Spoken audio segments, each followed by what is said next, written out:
Don't allow your parents to destroy your marriage. We can respect our parents without allowing them to interfere with our marriage. Many marriages are broken by the man's parents. Marriage begins when the man is able to leave his father and mother and cleaves to his wife, is united to his wife in every decision. So long as your parents are making decisions for you, you have not been able to leave your father and your mother. When you don't leave your father and your mother, your marriage will never work. You will never be happily married. Why? Marriage has many issues. The moment you add your parents into the matrix, you don't focus, you don't deal with your marriage issues. You start dealing with side issues. Because even people, marriages where parents are not interfering, they still have their own issues to deal with. How much more complex it is when you add your mom and your dad into the matrix. You know, it's amazing that some Pharisees went to ask Jesus, what are the reasons for divorce? Matthew 19:3. And Jesus gave 3 reasons here, but the first reason he gave, and his emphasis, was the man's parents and it was the man's mother and father. Think about that. Think about that. Let's read it. Let's read the words of Christ. Allow me to break it down for you. Matthew 19 verse 3, some Pharisees came to Jesus to test him. They asked, is it lawful for a man to divorce his wife for any and every reason? How did Jesus answer? They're asking, what are the reasons for divorce? Give us, Master, the grounds for divorce according to you. What are the grounds for divorce? What is the reason we should divorce our wives? And he actually gave 3 reasons here. But listen at the first one. Listen at his response, verse 4. Haven't you read, Jesus replied, that at the beginning the Creator made them male and female? At the beginning, it was a man and his wife. No father-in-law, no mother-in-law, no children. The beginning of marriage is a man and his wife. At the beginning, God did not start this marriage with parents, with children, with pastors, with neighbors. One man, one woman. Verse 5. And he said, for this reason, because God started marriage with one man and his wife. For this reason, a man, not a woman, a man, not a woman, not the wife.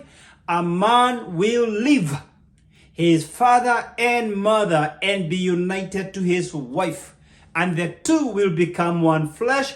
So they are no longer two, but one flesh. Therefore, what God has joined together, let no one separate. Watch this. Jesus says, since marriage is about a man and his wife, for this reason, a man will leave. He didn't tell the women, because it's men who struggle to break the umbilical cord with their mothers. A man loves his parents so much, but he must leave them and be united to his wife. If he does not leave his parents, there is no marriage. The beginning of marriage is the man leaving his mother and father. They are united. He becomes one flesh with his wife. It's like one body walking. One body working together. One body. They become one body. He lives to cleave. They become inseparable. They become one item. The way Master put this ring on me, it becomes part of my finger.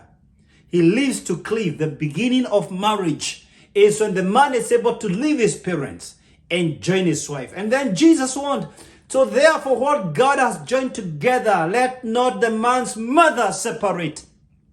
Therefore what God has joined together, verse 6, let not the man's father separate. Yes, there can be other people who separate couples. There are many other people, but the context here, Jesus was talking about the man's father and mother. He said a man must leave his father and mother, be united to his wife. So therefore what God has joined together, the context, let not the man's father, let not the man's mother separate them. Yes, a pastor can separate a couple. A counselor can separate a couple. Brothers and sisters can separate a couple. Neighbors, friends, But primarily the context here, a man must leave his father and mother. And then Jesus says, what God has brought together, let no parent put asunder. It's only after that Jesus gave other reasons. In verse 7, he talked about in verse 8, the hardness of heart. Abuse in marriage. In verse 9, he talked about extramarital affairs. These are other reasons that can lead to divorce. But the first one he singled out is interference from the man's father and the man's mother. You see, guys, this is the point most men don't get. You're supposed to honor your parents, not to obey them as an adult. So in scriptures, whenever the Apostle Paul tells children to obey their parents, he's talking about young children who are dependents, who are in their parents' custody. Kids under 18 are supposed to obey. You, the Bible calls you sons. Your job is to honor your parents, not to obey them. Obedience is demanded of kids under 18, kids under their parents' custody. Once you leave your parents, now you become a man with authority. Your wife is under your authority. Your children are under your authority. You are no longer under your father's authority. That's a different jurisdiction. It's a different family, and you will never start a family, a successful family, until you realize you're no longer under your father's authority. Your job as a mature man is to honor your father. You know you're mature when you're able to understand what I'm saying. You're not obliged by scriptures to obey your father and mother anymore, but to honor them, to respect them. Obedience is for kids. Mature sons is honor. Let me give you 6 suggestions. As a gentleman, if your marriage is having issues because of in-laws, because of your father and your mother, because of either your father or your mother or both, if your marriage is going through a strenuous situation, I want to give you 6 suggestions. But even if you have no issues with your in-laws as a couple, this may help you. My 6 suggestions. Number 1, leave your family literally. Gentlemen, don't build your house in your father's compound.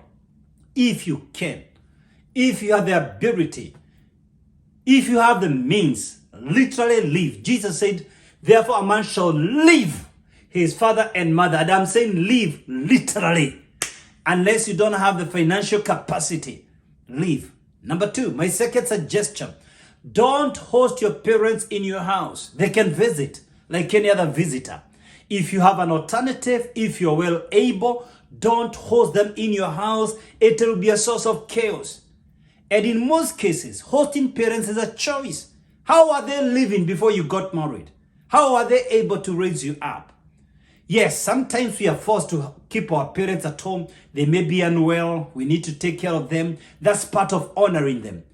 If these parents are not toxic, they're not narcissistic, and you're able to stay with them, that's okay. But if you're having issues with your in-laws, you can take care of your parents. You can rent another house for them. You can rent a house or build a house for them or buy a house for them near where you live to take care of them. Or even to hire a caretaker in a place near you where you can see them often if they have been troublesome to you. But if you're able to stay with them peacefully, that's okay.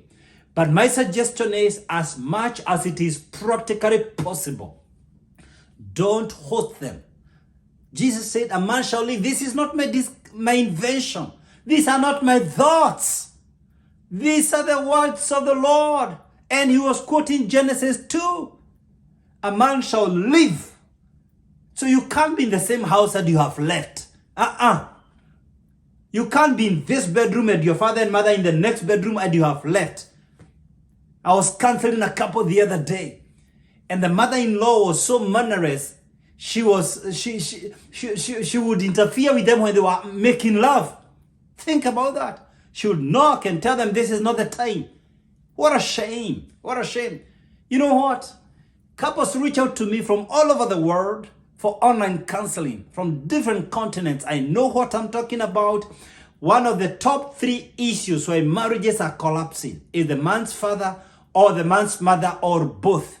Number 3.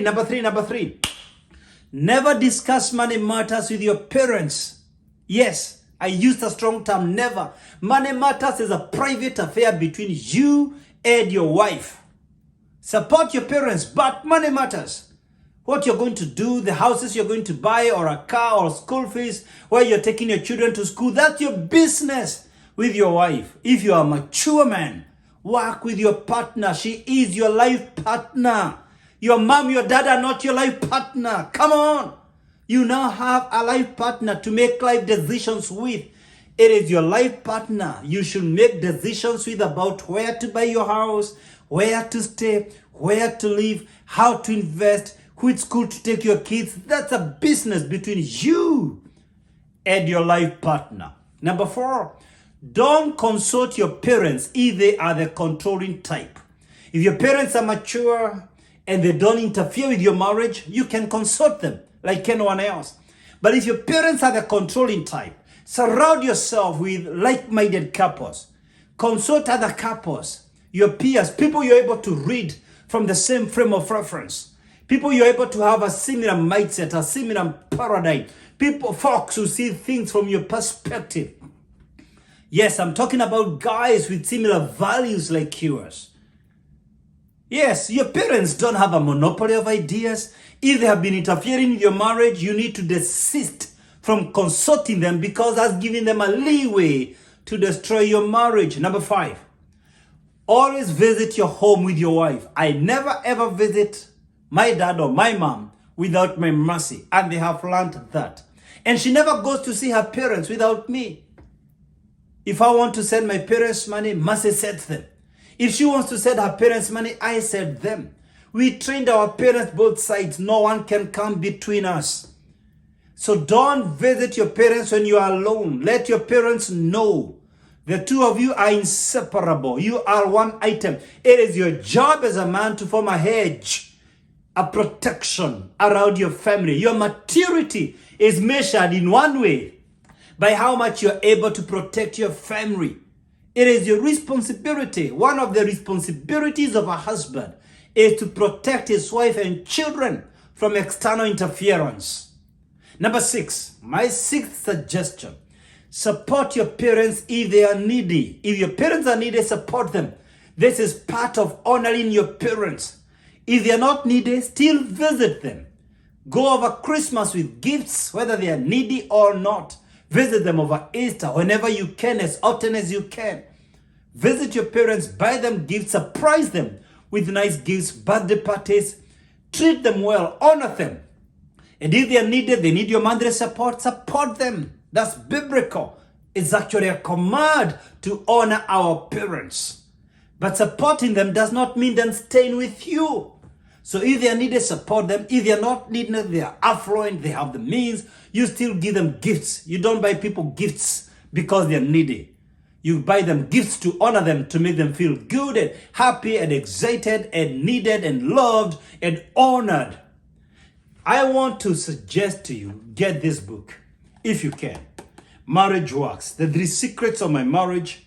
It's available in Amazon.com. You will not regret. Get this book.